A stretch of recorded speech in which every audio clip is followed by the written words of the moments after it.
கர்த்தருடைய பரிசுத்தமான நாமம் மகிமைப்படுவதாக.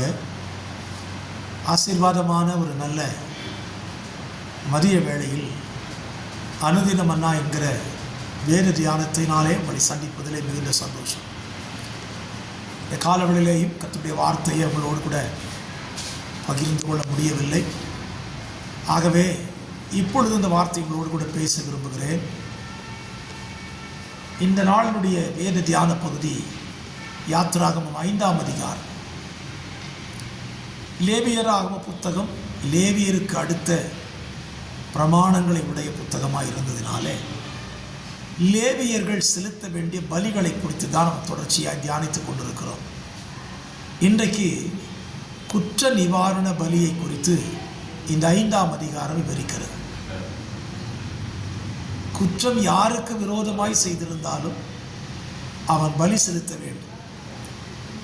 தெய்வத்துக்கு விரோதமாய், பரிசுத்தமானவைகளுக்கு விரோதமாக,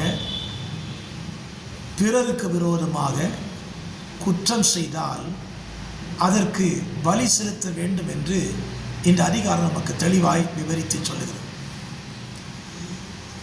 நான் ஏற்கனவே சொல்லிக் கொண்டு வருகிறபடி பழைய ஏற்பாட்டிலே குற்றம் செய்தால் பலி செலுத்தப்பட வேண்டும்.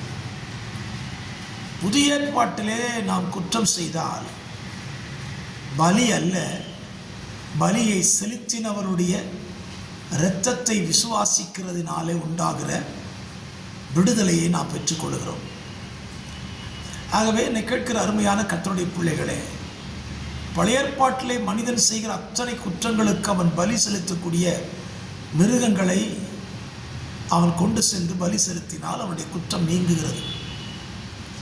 அந்த குற்றம் நிவாரண பலியிலே அவன் கொண்டு போய் சேர்க்கிற ஆடோ புறாவோ மாடா இருக்கலாம். அதில் ஒரு பகுதி ஆசாரியரை போய் சார்ந்து விடுகிறது. அது பரிசுத்தமானது. அப்படியானால் பழைய ஏற்பாட்டு காலத்திலே ஆசாரியனுடைய வீடுகள் எப்பொழுதுமே மாம்சத்தினால் நிறைந்திருக்கும், இறைச்சி கஷ்ணங்களினால் நிறைந்ததாக இருக்கும். ஆனால் புதிய ஏற்பாட்டில் குற்றம் செய்தாலும் பாவம் செய்தாலும் அதற்கான பலி ஆசாரியனிடத்தில் சேருவதில்லை. அந்த பலி தேவனிடத்தில் போய் சேருகிறது. தேவனிடத்தில் சேரக்கூடிய பலி என்ன?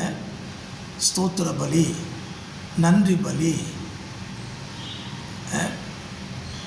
ஜீவ பலி, இதெல்லாம் தேவனிடத்தில் போய் சேருகிறது.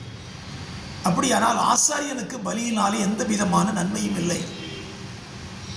அப்படி இருக்கும் பொழுதுதான் தேவன் ஆசாரியருக்கென்று ஒரு பலியை வைத்திருக்கிறார். என்ன பலி? காணிக்கை பலி.